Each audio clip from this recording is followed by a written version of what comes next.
More states are pushing forward legislation to restrict abortion rights.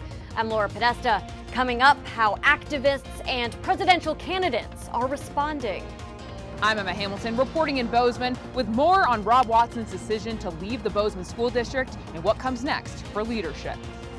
Good morning to you. It is 6:30 here on your Wednesday. I'm Missy O'Malley with Chet Lehman. Our top story for you here, a new CBS News poll found nearly 7 in 10 Americans don't want Roe v. Wade overturned. More than 400 rallies took place around the country yesterday in protest of recent state laws curbing abortion access. CBS's Laura Podesta has the latest.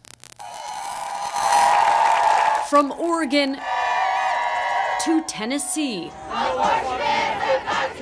to the Supreme Court, a wave of demonstrations against abortion bans swept through all 50 states yesterday. All you politicians who know nothing about people's bodies, and yet you're making decisions for patients about their health. So far this year, 8 Republican-led states have passed laws severely limiting abortion rights. My generation is going to be voting in the next election, and so we're really paying attention to the politics. In Louisiana, a bipartisan group of lawmakers is close to passing a bill that would ask voters to change the state constitution to remove abortion protections. I'm pro-life because abortions hurt more women than anything else. Around the country, anti-abortion rights activists are hopeful the conservative-leaning Supreme Court will strike down Roe v. Wade. I feel strongly about it, and all of that is working its way through court. The issue has become a key focus for Democratic presidential candidates. This is the beginning of President Trump's war on women. The legislators in Alabama will not have the last word. The recent, more restrictive abortion bans are unlikely to reach the Supreme Court, but there are others the justices may look at that could chip away at Roe v. Wade. Laura Podesta, CBS News. And as conservative-leaning states pass bans, more liberal legislators and governors are moving to protect abortion rights. Vermont, Wisconsin, Nevada, and Michigan have all made various efforts to push back in recent weeks. Heavy topic, much more to follow. Yep. Matt joins us now. It's just kind of that drizzly start to the day. Yeah, it's not going to be fun out on the Billion Auto Weather patio, but we'll do it. We'll trudge right through. It's not bad. The temperatures are cool, but not cold. So we're not seeing a lot of ice on the roadways or anything like that. We're just seeing that persistent cool rain. Now, the wind's going to pick up later this afternoon. Temperatures will top out into the upper 40s, low 50s will stay below average. The average high for this day, around 70. We're going to top out around 50. So we're talking 20, 22 degrees below average for the afternoon for Bozeman, 63 the average high in Butte. I think we'll top out into the upper 40s. We'll talk more about what you can expect in the upcoming days, of course, and the Memorial Day weekend. That's all coming up in just a few minutes. Thank you, Matt. 6:33. We talked about this a little bit earlier in the show. A Montana Highway Patrol trooper shot 3 times back in March is coming home. Trooper Wade Palmer left Montana fighting for his life after being shot outside the Evero bar. Today, he will return to his home state to continue his recovery process, and MTN's Connor McCauley reports from one of the routes that he'll be taking on his journey back to Stevensville.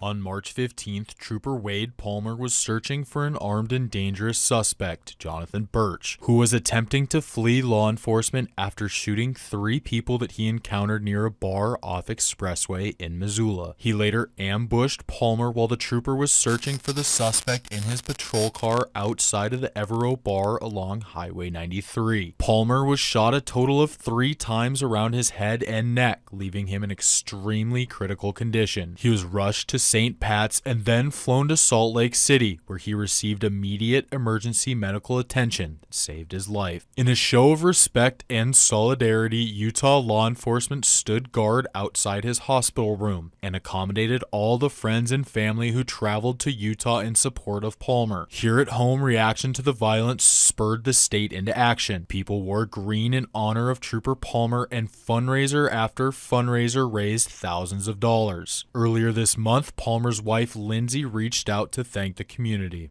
To the Blue community at home, in Utah, throughout the country, and abroad, thank you for being so encouraging, supportive, and overwhelmingly generous.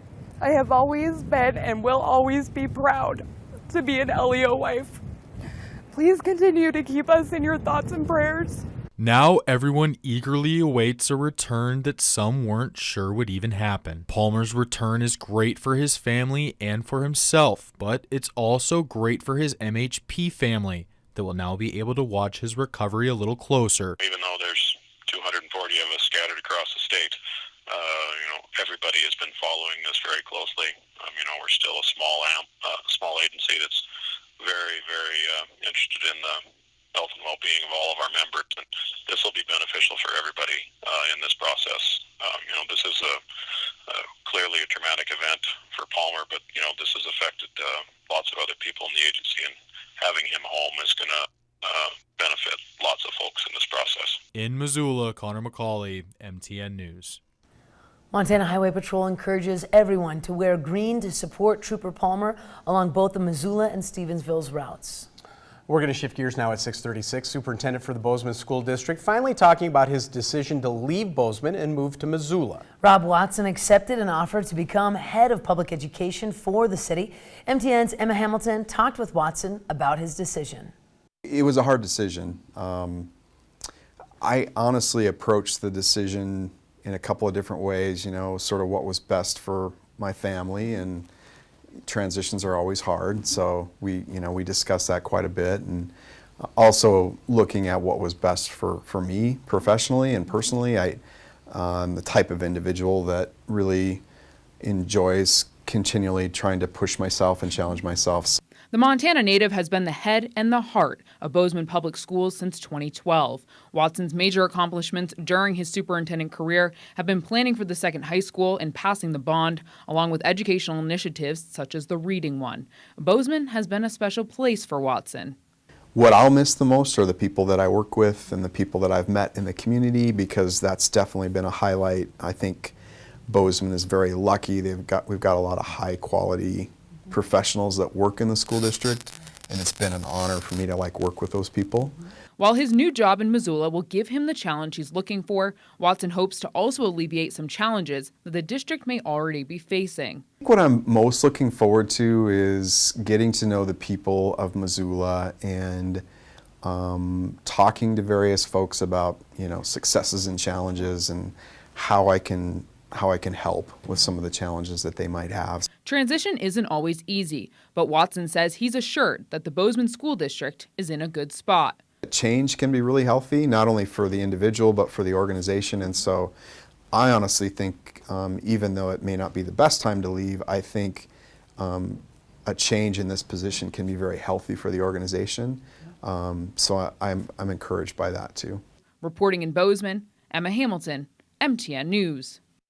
Dr. Watson will continue to be Bozeman superintendent until the last week of June before he begins his job in Missoula on July 1st. And after the announcement of Watson's departure, the Bozeman School Board knew it had to get to work to find a replacement for the position. The Montana Association has been assisting with the search for Bozeman's next superintendent. There are currently 12 applicants for the position, 4 from Montana and 8 from out of state. On Monday night, the board approved having a screening committee made up of 3 board members. I just think we're okay. I think there's that general feeling on the board that there's not a panic. We're definitely comfortable with where the district is, and we're not just going to hire anybody. We feel we can be fairly selective and have that luxury right now to take our time if we need to. The board plans to hold a special meeting on May 29th to discuss the next steps in the process. In other headlines this morning, Montana Attorney General Tim Fox says he's implementing the new missing persons laws passed by the 2019 legislature. Department of Justice posted the job for a newly created missing persons specialist yesterday. Hopes to have someone hired by July. Fox also accepting submissions from tribes for the Missing Indigenous Persons Task Force. Missing persons training with a focus on Native Americans will be held June 11th in Helena for law enforcement and the public on issues related to missing person cases across Montana. When people are in tune for the need to watch out for a particular vehicle or a particular person, oftentimes the leads that we get from the public result in us recovering someone before something terrible happens. The Office of Public Instruction also creating an electronic photography archive that students will be able to access by law enforcement to help them with forming a missing child report. That's a pretty cool program. Absolutely there. true. That's great stuff. Much needed. That's Yep. fabulous. Stay with us. We do have to take a quick